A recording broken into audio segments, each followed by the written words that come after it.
नमस्कार साथीहरू, तपाईँलाई एमएस एकाडेमी च्यानलमा हार्दिक स्वागत छ। साथीहरू, हामीहरू प्रिभियस लेक्चरमा लिभरेज च्याप्टर 1 लिभरेज च्याप्टर चाहिँ हामी सक्यौँ र हामी त्यसको धेरैवटा क्वेसन पनि गरेका थियौँ। यदि तपाईँहरू लिभरेज च्याप्टर पढ्नु भएको छैन भने त्यो पछाडि गएर पछाडिको लेक्चरहरू तपाईँ हेर्न सक्नुहुन्छ। र आजको यो भिडियोमा हामी second chapter capital structure start गर्नेछौँ। साथीहरू, यो च्याप्टरबाट तपाईँलाई इक्जाममा अलमोस्ट 7 to 10 मार्क्सको क्वेसन आइरहन्छ र यसमा हामीले 3-4वटा कन्सेप्ट पढ्नुपर्ने हुन्छ जुन चाहिँ तपाईँको लागि एकदमै इम्पोर्टेन्ट हुन्छ है इक्जाम पोइन्ट अफ भ्यूले भन्ने हो भने। र आजको यो भिडियोमा हामी सबैभन्दा पहिला क्यापिटल स्ट्रक्चरको चाहिँ मिनिङ बुझ्छौँ। त्यसमा कुन क्यापिटल स्ट्रक्चर हाम्रो लागि राम्रो हुन्छ, कुन कम्पनीलाई चाहिँ कुन क्यापिटल स्ट्रक्चर बेस्ट हुन्छ, त्यस्ता कुराहरू चाहिँ हामी आज डिस्कस गर्नेछौँ। क्यापिटल स्ट्रक्चरको बारेमा कुरा गर्दा सबैभन्दा पहिला हामीले के बुझ्नु पर्यो भन्दाखेरि क्यापिटलको चाहिँ मिनिङ के हो त। सबैभन्दा पहिला क्यापिटलको मिनिङ चाहिँ हामीले बुझ्नुपर्छ है। सो अब क्यापिटल भनेको के हो भन्दाखेरि हामीले जति पनि बिजनेसमा अमाउन्ट इन्भेस्ट गरेका छौँ, बिजनेसमा जति पनि अमाउन्ट टोटल अमाउन्ट हामीले जुन अमाउन्ट इन्भेस्ट गरेका छौँ त्यो सबै अमाउन्ट हाम्रो लागि के हो त, क्यापिटल हो। ठिक छ। अब क्यापिटल स्ट्रक्चरको कुरा गर्ने हो भने यो त भयो चाहिँ के क्यापिटलको मिनिङ। क्यापिटल भन्दा के हो अरे हामी बिजनेसमा कति अमाउन्ट इन्भेस्ट गरेका छौँ त्यो चाहिँ हाम्रो लागि क्यापिटल हुन्छ। र क्यापिटल स्ट्रक्चर भनेको चाहिँ अब क्यापिटल स्ट्रक्चर तपाईँ हेर्नु न, स्ट्रक्चर भनेको चाहिँ त्यसलाई कसरी मिलाएर राख्ने त, भन्ने कुरा चाहिँ हामी क्यापिटल स्ट्रक्चर भनेको चाहिँ त्यसलाई कुन मिक्समा राख्ने, स्ट्रक्चर चाहिँ कति राख्ने त है। जस्तै म यो क्यापिटल स्ट्रक्चरलाई चाहिँ एउटा इक्जाम्पल दिएर बुझाउँछु, तपाईँ इक्जाम्पलमा मजाले बुझ्नुहुन्छ है। र अरू एउटा कुरा के बुझ्नु पऱ्यो भन्दाखेरि क्यापिटल स्ट्रक्चरमा चाहिँ हामी लङ टर्म सोर्स अफ फन्डलाई त्यसलाई चाहिँ हामी मिक्स गरेर राख्छौँ है। अब यहाँ हेर्नु त, it is a mix of long term sources of funds. जस्तै म एउटा इक्जाम्पल भन्छु र तपाईँ इक्जाम्पलबाट एकदमै क्लियर हुनुहुन्छ। सपोज एउटा साजिद नामको मान्छेले बिजनेस गर्न सोच्यो है। अब बिजनेस गर्न सोचेपछि उसलाई चाहिँ अमाउन्ट कति चाहिएको भन्दा 200 लाख। ठिक छ। अब उसलाई बिजनेस गर्न कति रुपियाँ चाहिएको, 200 लाख। अब यो मान्छेसँग त धेरैवटा अप्सन छ, कहाँबाट पैसा ल्याउने त। अब पैसा ल्याउने अप्सन के हुनसक्छ योसँग चाहिँ, एउटा त यसले चाहिँ पहिला त कम्पनी खोल्नु पऱ्यो। अब कम्पनी खोलिसकेपछि उसँग चाहिँ पैसा उठाउने के अप्सनहरू हुन्छ त। पहिला यसले कहाँबाट पैसा ल्याउन सक्छ त, एउटा हुन्छ इक्विटी, एउटा चाहिँ उसले इक्विटी सेयर क्यापिटलबाट चाहिँ पैसा ल्याउन सक्छ। तपाईँले सुन्नुभयो होला नि, कम्पनीहरू सेयर इस्यु गर्छन् हो। अब सेयर इस्यु गर्छन् भनेपछि कम्पनीले दुई खालको सेयर इस्यु गर्छन्, एउटा त इक्विटी सेयर क्यापिटल, एउटा प्रिफरेन्स सेयर क्यापिटल। अब उसले एउटा अमाउन्ट त इक्विटी सेयर क्यापिटलबाट ल्याउन सक्यो, उसँग एउटा अप्सन यो छ। त्यसपछि उसँग अर्को अप्सन के हुनसक्छ त, पैसा ल्याउने प्रिफरेन्स सेयर क्यापिटल ल्याउन सक्छ। उसले प्रिफरेन्स सेयर क्यापिटलबाट पैसा मगाउन सक्छ। त्यसपछि थर्डमा उसँग अप्सन के छ त, उसले चाहिँ डिबेन्चरबाट पैसा मगाउन सक्छ। कम्पनीहरूले डिबेन्चर पनि इस्यु गर्छ नि त हो, त्यो कम्पनीले चाहिँ डिबेन्चर इस्यु गरेर पनि पैसा उठाउन सक्छ हो। योसँग चाहिँ थर्ड अप्सन के हो, डिबेन्चरबाट पैसा उठाउने। ठिक छ। अब हेर्नु त, यो जुन हामीले पढ्यौँ नि, एउटा इक्विटी सेयर क्यापिटलबाट पैसा उठाउने, प्रिफरेन्स सेयर क्यापिटलबाट पैसा उठाउने र डिबेन्चरबाट पैसा उठाउने। अब उसँग त धेरैवटा अप्सन छ हैन। यो 200 लाखबाट 100 लाख यताबाट उठाउने, 100 लाख यहाँबाट, 50 यहाँबाट र 50 यहाँबाट, यस्तो पनि गर्न सक्छ। कि त योसँग अर्को पनि के अप्सन हुनसक्छ भन्दाखेरि होइन म इक्विटी 50 मात्रै लिन्छु, प्रिफरेन्स पनि 50 मात्रै लिन्छु र डिबेन्चर चाहिँ 100 लिन्छु, यस्तो पनि हुनसक्छ। त्यस्तै होइन म यो पनि गर्दिनँ, यसको चाहिँ 100 नै लिने, यसको लागि 100 नै लिने, प्रिफरेन्स सेयर क्यापिटलबाट चाहिँ 75 मगाउने र डिबेन्चरबाट चाहिँ 25 मात्रै मगाउने, यस्तो पनि हुनसक्छ। अब उसँग त भेराइटी अफ अप्सन छ नि त। चाहिएको अमाउन्ट चाहिँ हामीलाई 200 लाख हो, तर उसले अमाउन्ट मगाउने जुन तरिका छ हैन, तरिका भन्नाले कुनबाट कति अमाउन्ट उठाएर आएछ त्यो चाहिँ उसको त फरक गर्न सक्छ नि त। इक्विटीबाट यति, प्रिफरेन्सबाट यति र डिबेन्चरबाट यति। अब त्यो त उसले अमाउन्ट चाहिँ फरक गर्न सक्छ हैन हो। जुन हामीले यो भन्यौँ नि, योबाट यति ल्याउने एउटा जुन सेट छ नि, एउटा सेट जस्तै 100 यहाँबाट ल्याउने, 50 यहाँबाट ल्याउने र 50 यहाँबाट ल्याउने हो। यो तीनवटाको एउटा जुन मिक्स हो नि, त्यसलाई चाहिँ हामी क्यापिटल स्ट्रक्चर भन्छौँ यो जुन तीनवटाको एउटा मिक्स हो नि, त्यसलाई चाहिँ हामी एउटा क्यापिटल स्ट्रक्चर भन्छौँ। त्यस्तै हामी होइन ल यो अप्सन मैले इग्नोर गरिदिएँ। सेकेन्ड अप्सन हाम्रो के थियो कि इक्विटीबाट 50 लाख ल्याउने, प्रिफरेन्स सेयरबाट 50 लाख ल्याउने र डिभेन्चरबाट चाहिँ 100 लाख ल्याउने हो। यो पनि तीनैवटा मिलेर त एउटा सेट बन्छ कि नै, एउटा सेट बन्छ हो। यो तीनवटा मिलेर जुन सेट बन्छ त्यसलाई हामी क्यापिटल स्ट्रक्चर भन्छौँ। ठिक छ। र यो कम्पनी अनुसार आफ्नो तरिकाले चाहिँ राखेको हुनसक्छ। अब सपोज दुईवटा कम्पनी छ अरे होइन, अब दुवै कम्पनीलाई चाहिँ चाहिएको 200 लाखै हो। सपोज दुईटै कम्पनीलाई चाहिँ कति चाहिएको अमाउन्ट हो, 200 लाख। अब एउटा कम्पनीले त यो क्यापिटल स्ट्रक्चर फलो गर्न सक्छ 100, 50 र 50 होइन, र अर्को कम्पनीले त होइन म यो अप्सन फलो गर्दिनँ, म यो अप्सन फलो गर्छु 50 र 100 हो कि होइन। अब अरू कुनै कम्पनी छ भने त्यसले त यो अप्सन फलो गर्न सक्छ 100, 75 र 25 हो कि होइन। सो अब यो जुन क्यापिटल स्ट्रक्चर हो त्यो चाहिँ कम्पनी अनुसारले फरक पनि हुनसक्छ र यो के कारणले गर्दाखेरि फरक हुनसक्छ त, के कारणले गर्दाखेरि फरक हुनसक्छ त। जस्तै यो साई नामको मान्छेले पैसा ल्याउँदाखेरि के कुरा हेर्छ त, उसँग दुईवटा कुरा हुन्छ हेर्नुपर्ने। एउटा त यसले हेर्नु भनेको ओभरअल कस्ट अफ क्यापिटल हेर्छ, ओभरअल कस्ट अफ क्यापिटल। ठिक छ, ओभरअल कस्ट अफ क्यापिटल। र नम्बर सेकेन्डमा उसले के हेर्छ भन्दाखेरि, नम्बर सेकेन्डमा उसले के हेर्छ भन्दाखेरि कि वेल्थ कतिको म्याक्सिमाइज गर्छ त, वेल्थ म्याक्सिमाइजेसन, वेल्थ म्याक्सिमाइजेसन। ठिक छ कि सपोज यो सायद भन्ने मान्छेले यो एउटा क्यापिटल स्ट्रक्चर फलो गर्यो अरे 100 इक्विटी सेयर क्यापिटलबाट ल्याउने, प्रिफरेन्स सेयर क्यापिटलबाट 50 ल्याउने र 50 चाहिँ डिभेन्चरबाट ल्याउने भनेपछि उसले के हेर्ला त, सबभन्दा पहिला उसले चाहिँ हेर्नुपर्ने ओभरअल कस्ट अफ क्यापिटल हो। अब यो तीनवटा मैले ल्याएँ है, इक्विटीबाट 100, प्रिफरेन्सबाट 50 र डिभेन्चरबाट 50।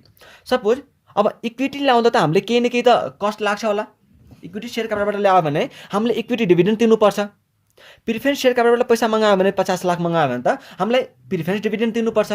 त्यस्तै यदि डिभेन्चरबाट हामी पैसा मगाउँछौँ भने त हामीलाई डिभेन्चरलाई फिक्स्ड अमाउन्ट अफ इन्ट्रेस्ट दिनुपर्छ हो कि होइन। सो यो तीनवटैको कस्ट हामीलाई कति पर्छ त, हाम्रो टोटल कस्ट ओभरअलमा हाम्रो कस्ट कति पर्छ त, त्यो कुरा चाहिँ उसले पहिला डिसाइड गर्छ। अब यदि त्यो ओभरअल कस्ट अफ क्यापिटल निकालिसकेपछि यो अप्सन र त्यो अप्सन भन्दा यदि राम्रो छ भने त, यो दुईवटा अप्सन भन्दा राम्रो छ भने त यही क्यापिटल स्ट्रक्चर उसले चुज गर्छ। र यदि होइन र यसको ओभरअल कस्ट अफ क्यापिटल यो दुईवटा भन्दा बढी छ भने त उसले यो क्यापिटल स्ट्रक्चर चुज गर्दैन, उसले अर्को अप्सनतिर स्विच गर्छ हो कि होइन। त्यसपछि सेकेन्डमा उसले के हेर्छ भन्दाखेरि कि जुन हाम्रो सेयर होल्डर्सहरू हो त्यसको चाहिँ वेल्थ म्याक्सिमाइज भइरहेको छ कि छैन। अब सेयर होल्डर्सको वेल्थ म्याक्सिमाइज कसरी हुन्छ भन्दाखेरि जुन क्यापिटल स्ट्रक्चरमा अर्निङ पर सेयर सबैभन्दा धेरै आउँछ, अर्निङ पर सेयर सबैभन्दा धेरै आउँछ त्यो क्यापिटल स्ट्रक्चरलाई चाहिँ हामी अप्टिमम क्यापिटल स्ट्रक्चर भन्छौँ। ठिक छ। पहिला त हामीले निकाल्छौँ एमपिएस, मार्केट प्राइस पर सेयर। तर यदि हामी एमपिएस निकाल्न सकेनौँ भने पहिला त हामी निकाल्छौँ के एमपिएस, प्रत्येक जुन क्यापिटल हामीले चुज गर्नुपर्ने छ त्यो क्यापिटलको निकाल्छौँ हामीले एमपिएस। र यदि हामीले मार्केट प्राइस पर सेयर निकाल्न सकेनौँ भने त्यो क्यापिटल स्ट्रक्चर चाहिँ त्यसपछि हामी बल्ल अर्निङ पर सेयर निकाल्छौँ। र जुन क्यापिटल स्ट्रक्चरको सपोज यहाँ जुन हामीसँग तीनवटा क्यापिटल स्ट्रक्चर छ, अब यो क्यापिटल स्ट्रक्चर र यो क्यापिटल स्ट्रक्चरको यो तीनवटा मध्ये मैले दुईवटा कुरा निकाल्छु, एउटा ओभरअल कस्ट अफ क्यापिटल होइन, ओभरअल कस्ट अफ क्यापिटल। अब जुन क्यापिटल स्ट्रक्चरको जति कस्ट अफ क्यापिटल जति कम हुन्छ हो त्यो चाहिँ त्यति बेस्ट। त्यस्तै यदि सेकेन्डको वेल्थ म्याक्सिमाइजरको पोइन्ट अफ भ्यूले हेर्ने हो भने त जुन क्यापिटल स्ट्रक्चरको जति धेरै अर्निङ पर सेयर त्यति राम्रो हो कि होइन। सो हामी अप्टिमम क्यापिटल स्ट्रक्चर, अब मैले सेकेन्ड कन्सेप्ट पनि यहाँ डिस्कस गर्न थालेको छु।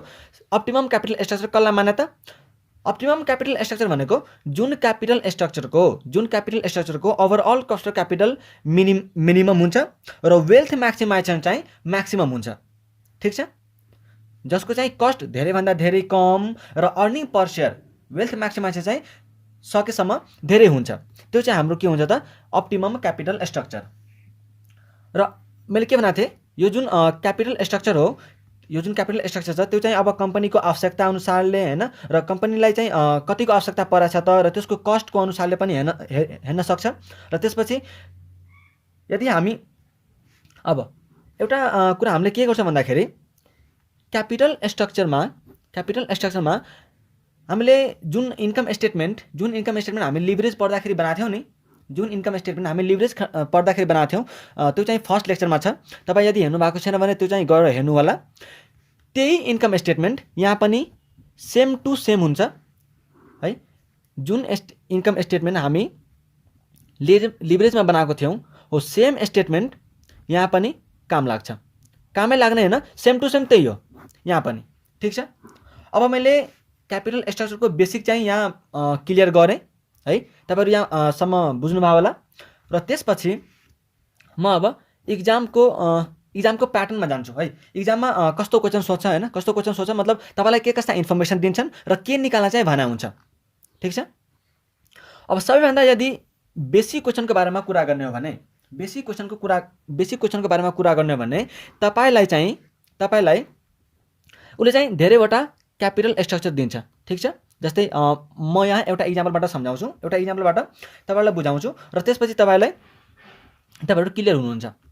इक्जाममा तपाईँलाई धेरैवटा क्यापिटल स्ट्रक्चर दिएर, जस्तै मैले एउटा capital structure plan A, plan B र प्लान सी।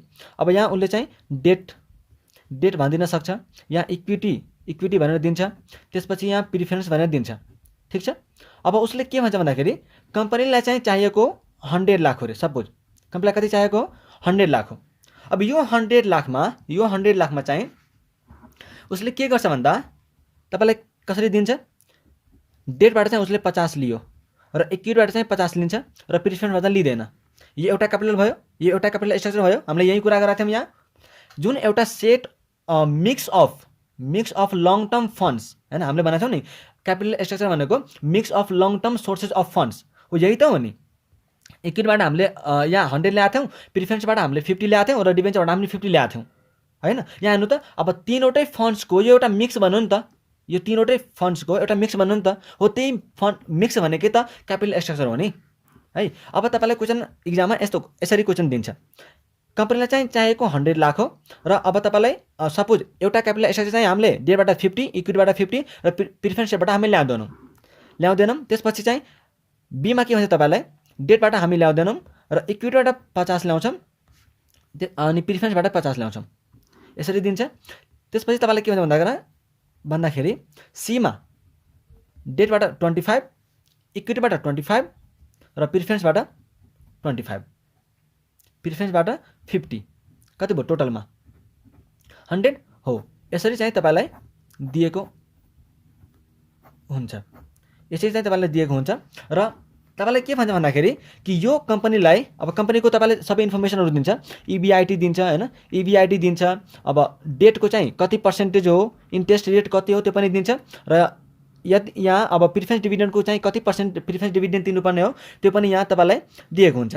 त्यसपछि तपाईँलाई इबिआइटी दिन्छ हैन। इबिआइटी दिइसकेपछि तपाईँलाई अब त्यही इन्ट्रेस्टहरू घटाएर के कसा गरेर चाहिँ तपाईँलाई इपिएस निकाल्न त भन्दैन। तपाईँलाई क्वेसनमा के सोच्छ भन्दाखेरि कि यो तीनवटा क्यापिटल स्ट्रक्चर मध्ये कम्पनीलाई कुन क्यापिटल स्ट्रक्चर तिमी चाहिँ सजेस्ट गर्छौ, यो तीनवटा क्यापिटल स्ट्रक्चरहरू मध्ये तिमी चाहिँ कम्पनीलाई कुन क्यापिटल स्ट्रक्चर सजेस्ट गर्छौ। अब हामीले माथि के कुरा गरौँ त यहाँ कि अप्टिमम क्यापिटल स्ट्रक्चर कुन हुन्छ, अप्टिमम क्यापिटल स्ट्रक्चर कुन हुन्छ जसको मार्केट प्राइस पर शेयर धेरै हुन्छ। अब यो तीनवटा क्यापिटल स्ट्रक्चरमा जुन क्यापिटल स्ट्रक्चरको मार्केट प्राइस पर शेयर सबैभन्दा धेरै हुन्छ त्यो चाहिँ हाम्रो लागि के हो त, बेस्ट क्यापिटल स्ट्रक्चर हो, अप्टिमम क्यापिटल स्ट्रक्चर हो। र यदि तपाईँ मार्केट प्राइस पर शेयर निकाल्न सक्नुहुन्न भने, त्यो केसमा चाहिँ तपाईँ अर्निङ पर शेयर निकाल्नुहुन्छ। या अर्निङ पर शेयर निकालिसकेपछि यो तीनवटा क्यापिटल स्ट्रक्चरको अर्निङ पर शेयरलाई कम्पेयर गर्ने र यो तीनवटा मध्ये जुन क्यापिटल स्ट्रक्चरको अर्निङ पर शेयर धेरै हुन्छ त्यो क्यापिटल स्ट्रक्चर चाहिँ हाम्रो लागि अप्टिमम क्यापिटल स्ट्रक्चर हुन्छ र त्यही क्यापिटल स्ट्रक्चर हामी कम्पनीलाई सजेस्ट गर्छौँ। ठिक छ, यो चाहिँ एउटा प्याटर्न अफ क्वेसन छ। अब एउटा चाहिँ यसरी सोध्न सक्छ। ठिक छ, अब कुनै पनि अप्टिमम क्यापिटल स्ट्रक्चर निकाल्नलाई हामीलाई इबिआइटी चाहिँ फर्स्टमा चाहिन्छ, किनकि जब हाम्रो फर्स्ट लेक्चर थियो त्यो फर्स्ट लेक्चरमा हामीले एउटा इन्कम स्टेटमेन्ट बनाएका थियौँ र त्यो इन्कम स्टेटमेन्टमा चाहिँ हामीले सबैभन्दा यहाँ हेर्नुहुन्छ भने हामीले earning before interest and tax भनेर यहाँ निकाल्ने थियौँ। अब यो इबिआइटी हामीलाई चाहिन्छ हो कि हैन। जस्तै इबिआइटीबाट हामीले इन्ट्रेस्ट घटाएर हाम्रो अर्निङ बिफोर ट्याक्स आउँथ्यो, त्यसमा हामी ट्याक्स लगाएर अर्निङ आफ्टर ट्याक्स आउँथ्यो। त्यस्तै अर्निङ आफ्टर ट्याक्सबाट हामीले प्रिफरेन्स डिभिडेन्ड घटाएपछि हामीसँग earning available to equity share आउँथ्यो र त्यसमा हामी यदि नम्बर अफ इक्विटी सेयरले डिभाइड गर्थ्यौँ भने हामीसँग अर्निङ पर सेयर आउँथ्यो। अनि हामीले यहाँ के कुरा गर्यो त कि कुनै पनि कुन क्यापिटल स्ट्रक्चर अप्टिमम छ भनेर क्वेसनमा सोध्यो भने हामीले के निकाल्ने हो, अर्निङ पर सेयर। हामीले के निकाल्ने हो, अर्निङ पर सेयर। अब जुन क्यापिटल स्ट्रक्चरको अर्निङ पर सेयर धेरै हुन्छ त्यो क्यापिटल स्ट्रक्चर चाहिँ अप्टिमम क्यापिटल स्ट्रक्चर हो। तर यो इपिएस निकाल्न त हामीलाई के चाहिन्छ, इबिआइटी चाहिन्छ। यो इबिआइटी नभएपछि त हामी यहाँ इपिएससम्म त पुग्नै सक्दैनौँ, हो कि हैन। सो यो इबिआइटी निकाल्नलाई तपाईँलाई क्वेसनमा 2-4 तरिकाले दिन सक्छ। कहिलेकाहीँ अब यदि सिम्पली हेर्ने हो भने त तपाईँलाई इबिआइटी उसले ठ्याक्कै दिइदिन्छ कि इबिआइटी सपोज एक्जिस्टिङ इबिआइटी चाहिँ मेरो 4 लाख छ अरे हैन। एक्जिस्टिङ इबिआइटी चाहिँ मेरो 4 लाख छ। अब उसले क्वेसनमा के भनिदिन्छ भन्दाखेरि जब कम्पनी एक्सपान्सन गर्छन्, जब कम्पनीले एक्सपान्सन गर्छ, त्यो एक्सपान्सन भइसकेपछि कम्पनीको इबिआइटी चाहिँ 30,000ले बढ्छ। क्वेसनमा के भन्छ भन्दाखेरि कम्पनीले एक्सपान्सन गरिसकेपछि कम्पनीको इबिआइटी चाहिँ 30,000ले बढ्छ भनेपछि हामी के गर्छौँ, एक्जिस्टिङ इबिआइटी उसको कति हो, 4 लाख, र आफ्टर एक्सपान्सन यदि 30,000ले बढ्छ भने आफ्टर एक्सपान्सन उसको इबिआइटी कति हुने भयो त, 4,30,000, हो कि हैन। एउटा चाहिँ यो तरिका हुने भयो। त्यस्तै अर्को तरिका त उसले यहाँ इन्क्रिज हुन्छ नभनेर ठ्याक्कै तपाईँलाई दिइहाल्छ, एक्सपान्सन भएपछि यतिको चाहिँ इबिआइटी आउँछ भन्छन्, ठिक छ। र अर्को थर्डमा उसले के भन्छ भन्दाखेरि कि कम्पनीले अहिले जति रिटर्न अन इन्भेस्टमेन्ट कमाइरहेको छन्, कम्पनीले जति अहिले रिटर्न अन इन्भेस्टमेन्ट कमाइरहेको छ त्यति नै same rate of return on investment जति अहिले कमाइरहेको छ त्यति नै उसले आफ्टर एक्सपान्सन पनि कमाउँछ। के भन्यो भन्दाखेरि कम्पनीले जति अहिले रिटर्न अन इन्भेस्टमेन्ट कमाइरहेको हो त्यति नै पछि पनि उसले के गर्छ त, रिटर्न कमाउँछ, सेम रिटर्न कमाउँछ भनेपछि अब यस्तो केसमा चाहिँ तपाईँलाई इबिआइटी क्याल्कुलेट गर्नुपर्ने हुन्छ। सपोज अब यो दुईटा त केस सजिलो भइहाल्यो, यतिले इन्क्रिज हुन्छ भनेपछि तपाईँ एक्जिस्टिङ इबिआइटीमा जोडेर तपाईँ आफ्टर एक्सपान्सनको इबिआइटी निकाल्न सक्नुहुन्छ। त्यस्तै यदि यतिले आफ्टर एक्सपान्सन यतिको इबिआइटी छ भनिदिएपछि त ठ्याक्कै तपाईँले बुझिहाल्नुभयो यति इबिआइटी हुन्छ भनेर। र यदि नम्बर 3 जुन हामी अहिले कुरा गर्छौँ, क्वेसनमा के भन्यो भन्दाखेरि कि जति कम्पनीले अहिले रिटर्न कमाइरहेको हो त्यति नै आफ्टर एक्सपान्सन पनि कमाउँछ।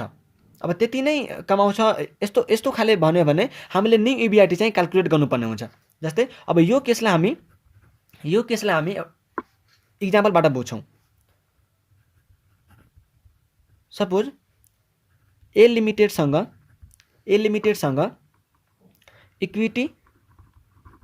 इक्विटी छ 8 लाखको, इक्विटी छ कति, 8 लाखको, डिबेन्चर छ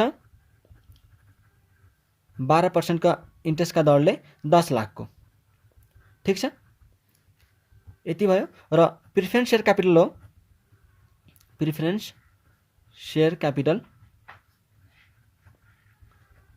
क्यापिटल छ उसँग कति रे, 12 लाख। सपोज हामी यो इक्जाम्पल लिइरहेछौँ यो केस बुझ्नलाई। यदि क्वेसनमा हामीलाई के भन्यो भन्दा क्वेसनले after expansion same rate of return कमाउँछ यदि क्वेसनमा दियो भने हामी त्यति बेला चाहिँ इबिआइटी कसरी क्याल्कुलेट गर्ने त है, त्यो केस चाहिँ हामी अहिले सिक्न गइरहेछौँ। अब प्रिफरेन्स सेयर क्यापिटल कति छ यहाँ, 12 लाख, टोटल यसको क्यापिटल कति हो त, टोटल क्यापिटल यसको 30 लाख, ठिक छ। अब यो कम्पनीले के गरेछ भन्दा एक्सपान्सन गर्न लागेको, यो कम्पनीले एक्सपान्सन गर्न लागेको, आफ्नो बिजनेस चाहिँ एक्सपान्ड गर्न लागेको। अब यो बिजनेस एक्सपान्सन गर्नलाई उसलाई चाहिँ ₹4 लाखको चाहिँ आवश्यकता छ। कतिको आवश्यकता छ अरे, ₹4 लाखको आवश्यकता छ, ठिक छ। 4 लाख उसलाई चाहिँ एक्सपान्सन गर्नलाई चाहिएको अमाउन्ट हो, ठिक छ। रिक्वायर्ड अमाउन्ट कति उसलाई, 4 लाख। अब तपाईँलाई क्वेसनमा के भन्यो भन्दाखेरि न्यू इबिआइटी त हामीलाई क्याल्कुलेट गर्नु पर्यो, अब अहिलेको इबिआइटी एक्जिस्टिङ इबिआइटी तपाईँलाई क्वेसनमा दिन्छ, सपोज एक्जिस्टिङ इबिआइटी चाहिँ उसको 4,20,000 छ। सपोज उसको एक्जिस्टिङ इबिआइटी कति हो अरे, 4,20,000। अब तपाईँलाई क्वेसनमा के भन्यो भन्दाखेरि कि आफ्टर एक्सपान्सन, यो के हो, एक्सपान्सन रिक्वायर्ड अमाउन्ट, यो के हो, रिक्वायर्ड अमाउन्ट, यो चाहिँ के को लागि चाहिन्छ त, एक्सपान्सनको लागि। अब तपाईँलाई के भन्यो भन्दाखेरि कि कम्पनीले एक्सपान्सन गरिसकेपछि कम्पनीले एक्सपान्सन गरिसकेपछि पनि उसले चाहिँ सेम रेट अफ रिटर्न अहिले जति रिटर्न अन इन्भेस्टमेन्ट उसले कमाइरहेको हो त्यति नै रिटर्न चाहिँ पछि पनि कमाउला। त्यो भनिदिएपछि त हामी न्यू इबिआइटी क्यालकुलेट गर्नु पर्यो हैन, किनकि हामीले त इपिएस क्यालकुलेट गर्नु छ न्यू क्यापिटल स्ट्रक्चरको हैन। र नयाँ क्यापिटल स्ट्रक्चर किनकि अहिले उसको कति छ क्यापिटल 30 लाख र यति रिक्वायर्ड अमाउन्ट छ हैन। अब यो क्यापिटल हामीले यदि मगायो भने त हाम्रो त क्यापिटल स्ट्रक्चरमा त टोटल क्यापिटल हाम्रो फरक हुन्छ। अहिले 30 लाख छ, 4 लाख मगाइसकेपछि त हाम्रो कति हुन्छ टोटल क्यापिटल 34 लाख हो कि हैन। सो हामी यसको त इपिएस निकाल्दैनौँ नि, हामी त इपिएस कसको निकाल्छौँ नयाँ क्यापिटल स्ट्रक्चरको। नत्र हामी कसरी त त्यो सुझाव दिन सक्छौँ त हैन। अप्टिमम क्यापिटल कुन स्ट्रक्चर कुन हो भनेर त डिसाइड नै गर्न सक्दैनौँ हो कि हैन। यो त हाम्रो ओल्ड हो, यो त हाम्रो एक्जिस्टिङ क्यापिटल स्ट्रक्चर हो एक्जिस्टिङ। तर हामीलाई त कुन क्यापिटल स्ट्रक्चर बेस्ट हो भनेर निकाल्नलाई त हामीलाई के चाहिन्छ नयाँ क्यापिटल स्ट्रक्चर हो कि हैन। सो अब तपाईँलाई क्वेसनमा यसरी दियो, यो दिइसकेपछि तपाईँ के गर्नुहुन्छ नयाँ इबिआइटी न्यू इबिआइटी चाहिँ क्यालकुलेट गर्नुहुन्छ। न्यू इबिआइटी क्यालकुलेट गर्नलाई पहिला चाहिँ तपाईँले के निकाल्नु पर्यो भन्दाखेरि कि अहिले चाहिँ कम्पनीले कति रिटर्न कमाइरहेको छ, अहिले चाहिँ कम्पनीले कति रिटर्न कमाइरहेको छ, return on capital employed, return on capital employed. जब हामी रेसो एनालिसिस च्याप्टर पढ्छौँ त्यो केसमा त्यतिखेर चाहिँ हामी रिटर्न अन क्यापिटल इम्प्लोइडका बारेमा चर्चा गर्छौँ। अहिले चाहिँ तपाईँ फर्मुला याद गर्नु होला। रिटर्न अन क्यापिटल इम्प्लोइड भनेको EBIT divide by total capital into 100%। हामीलाई क्वेसनमा के भनेको थियो कि कम्पनीले अहिले जति रिटर्न कमाइरहेको छ त्यति नै एक्सपान्सन पछि पनि कमाउँछन्। अब त्यो भनिदिएपछि त हामीले के गर्नु पर्यो अहिले कति रिटर्न कमाउँछ पहिला त्यो निकाल्नु पर्यो हो। हामीले त्यही निकालेर छौँ। के छ formula EBIT divide by total capital. यसको बारेमा हामी पछि चर्चा गर्छौँ। अहिलेलाई चाहिँ तपाईँ फर्मुला याद गर्नु होला। EBIT divide by total capital, EBIT कति छ क्वेसनमा 4,20,000 र हाम्रो क्यापिटल कति छ त यहाँ एक्जिस्टिङ क्यापिटल स्ट्रक्चर 30 लाख हो ठिक छ इन्टु 100%। यति भइसकेपछि कति आउँछ रिटर्न 14%। अब यो के हो हाम्रो रिटर्न अन क्यापिटल इम्प्लोइड। यो चाहिँ अहिले कमाइरहेको रेट हो, एक्जिस्टिङ कमाइरहेको रेट हो ठिक छ। अब क्वेसनले के भनेको छ कि यति रिटर्न नै हामी जब एक्सपान्सन गरिहाल्छौँ त्यसपछि पनि हामी 80%को दरले नै कमाउँछौँ। अब हामीले न्यू इबिआइटी निकाल्नलाई हामीले पहिला निकाल्नु पर्यो प्रपोज्ड क्यापिटल स्ट्रक्चर। प्रपोज भनेको हामीले सोचेको प्रपोज्ड क्यापिटल स्ट्रक्चर। हामीले अहिले कति छ 30 लाख, अहिले कति छ 30 लाख प्लस 4 लाख हामीलाई रिक्वायर्ड अमाउन्ट हो। अब यो 4 लाख यदि मगाएपछि त 4 लाख मगाएपछि हाम्रो कति हुन्छ क्यापिटल स्ट्रक्चर 34 लाख। अब हामी कुनैबाट पनि मगाउन सक्छौँ यो 4 लाख। इक्विटीबाट मगाए पनि यहाँ 34 लाख हुन्छ, डिबेन्चरबाट मगाए पनि 34 लाख हुने हो र प्रिफरेन्स सेयरबाट मगाए पनि 34 लाख नै हुने हो। जुनसुकैबाट मगाउनु तपाईँको यो त क्यापिटलमा एड हुन्छ। अब कति हुने भयो प्रपोज क्यापिटल स्ट्रक्चर 34 लाख यति छ। त्यसपछि हामीले न्यू इबिआइटी निकाल्ने बेलामा अब के गर्छौँ भन्दाखेरि 14% जुन हामीले यहाँ निकालेका थियौँ यहाँ हेर्नु तपाईँ आफै return on capital employed is equal to EBIT divide by total capital. अब हामीले त प्रपोज क्यापिटल स्ट्रक्चर कति छ 34 लाख, यो हाम्रो टोटल क्यापिटल निकाल्यो र total capital into return on capital employed गऱ्यो भने हाम्रो के आउँछ इबिआइटी। यसरी return on capital employed into total capital गऱ्यो भने त हामीसँग के आउँछ इबिआइटी हो 40% इन्टु 34 लाख, 40% इन्टु 34 लाख कति आउँछ रुपिज 4,76,000 हो। यसरी यदि क्वेसनमा भनेको छ भने तपाईँ न्यू इबिआइटी चाहिँ यसरी क्यालकुलेट गर्न सक्नुहुन्छ। र यो कुरा हामी एउटा क्वेसन गरेर मजाले क्लियर हुनुहुन्छ तपाईँ। हामी एउटा क्वेसन गर्छौँ आज हैन, हामी अर्को लेक्चरमा चाहिँ एउटा क्वेसन गर्छौँ होला र त्यो क्वेसनमा चाहिँ तपाईँले यो केस मजाले बुझ्नुहुन्छ ठिक छ। आजलाई यति नै गरौँ र यदि तपाईँलाई कुनै क्वेसन कुनै ठाउँमा बुझ्नु भएन कुनै क्वेसन छ भने तपाईँ कमेन्टमा सोध्न सक्नुहुन्छ र हामी पक्कै पनि अर्को लेक्चरमा त्यसलाई चाहिँ कभर गरेर जाम्ला र हामी अर्को लेक्चरमा एउटा क्वेसन गर्छौँ यही कन्सेप्टमा आधारित र त्यसपछि तपाईँ चाहिँ यो कन्सेप्ट मजाले बुझ्नुहुन्छ।